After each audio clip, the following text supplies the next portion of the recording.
CM సార్ని మాట్లాడవలసింది request చేస్తున్నాం.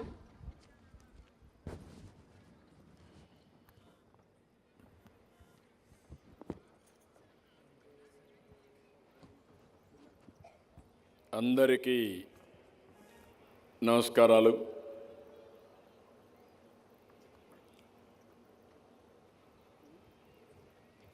ఈరోజు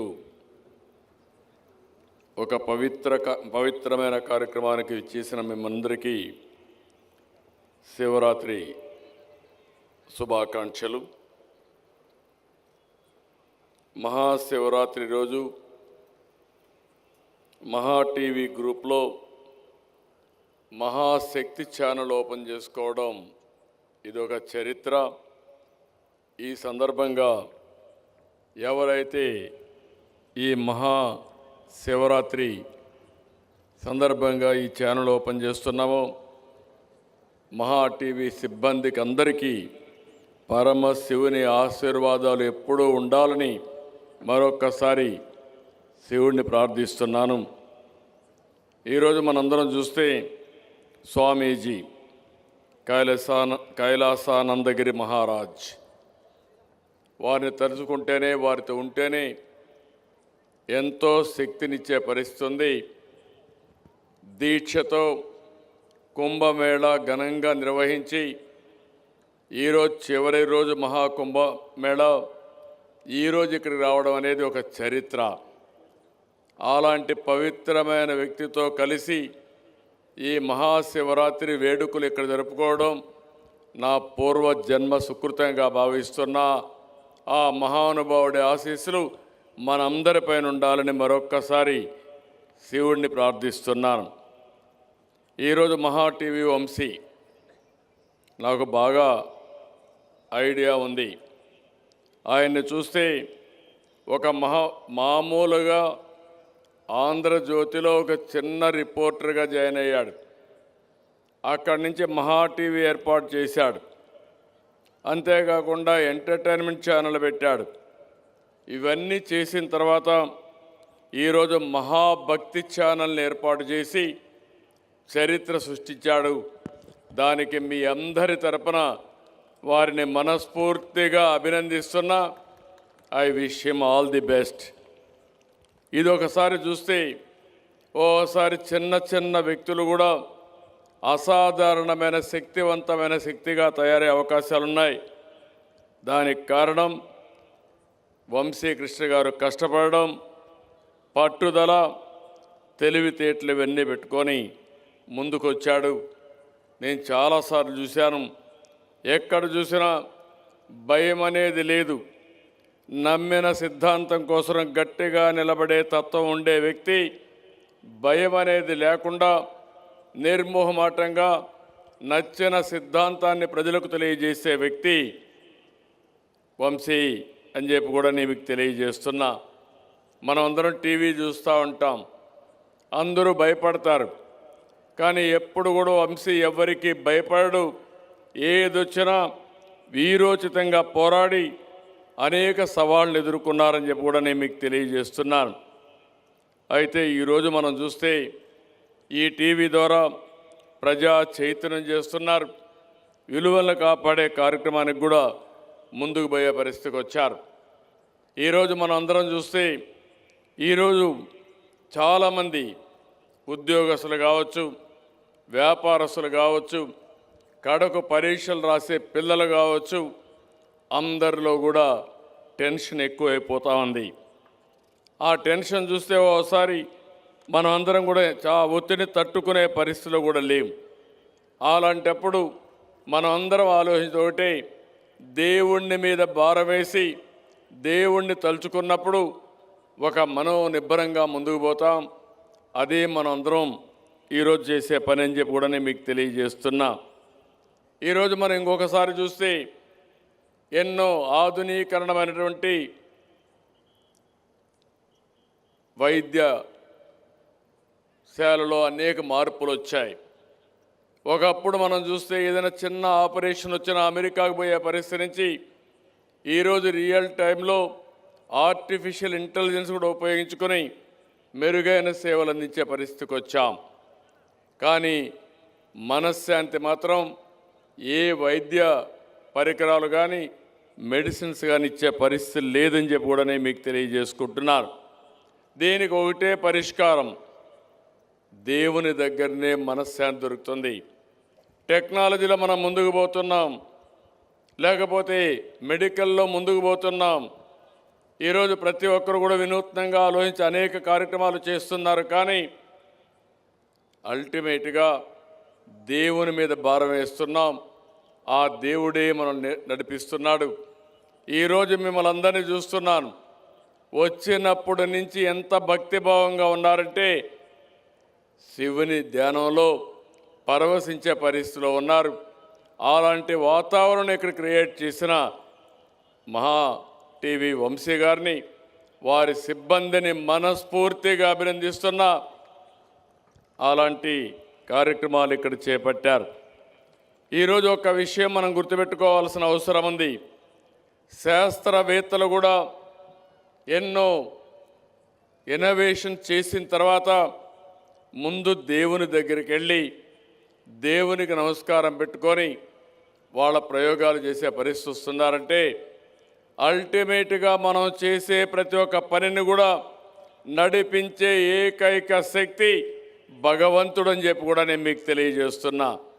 అలాంటి భగవంతుణ్ణి మనందరిలో ప్రేరేపించే వాతావరణం తేవడం కోసం ఈరోజు వంశీ గారు మహా భక్తి ఛానల్ తీసుకొచ్చారు. నాకు ఏమాత్రం అనుమానం లేదు, ఈరోజు ఈ యొక్క మహాభక్తి ఛానల్ ద్వారా రాబోయే రోజుల్లో దైవ సంకల్పాన్ని ప్రతి ఒక్కరిలో ప్రేరేపించడమే కాకుండా ఎంతోమందికి భక్తి భావాన్ని ప్రేరేపించి తద్వారా మానసిక ఆనందం కోసం ముందుకు పోయే పరిస్థితి వస్తుందని చెప్పి కూడా నేను మీకు తెలియజేస్తున్నా. ఈరోజు మనందరం ఒక్కసారి ఆలోచించుకోవాలి. ఒక మంచి జరగాలన్నా, ఒక కష్టంలో ఉన్నామన్నా భగవంతుని కోరుకుంటాం, భగవంతుడి మీద భారం వేస్తాం. భగవంతుడు ఏ ఫలితం ఇచ్చినా ఆ ఫలితాన్ని తీసుకుని మనం ముందుకు పోయే పరిస్థితి వస్తుంది. అందుకనే ఈరోజు ఎన్డీఏ ప్రభుత్వం దేవాలయాలపైన శ్రద్ధ పెట్టాం. 8 నెలల్లో మీరు చూస్తున్నారు, ప్రతి ఒక్క దేవాలయంలో పవిత్ర భావంతో పూజలు చేయడమే కాకుండా ఆలయాలన్నీ సమగ్రంగా పనిచేసే విధానానికి కూడా శ్రీకారం చుట్టామని చెప్పి కూడా నేను మీకు తెలియజేస్తున్నాను. ఈరోజు నేను ఇక్కడుండే మిమ్మల్ని అందరినీ ఒకటే కోరుతున్నాను, మన పిల్లలకు ఆధునిక పరిజ్ఞానం చాలా ముఖ్యం, టెక్నాలజీ కూడా చాలా ముఖ్యం. అవన్నీ కూడా సంపద సృష్టించడానికి పనికొస్తాయి.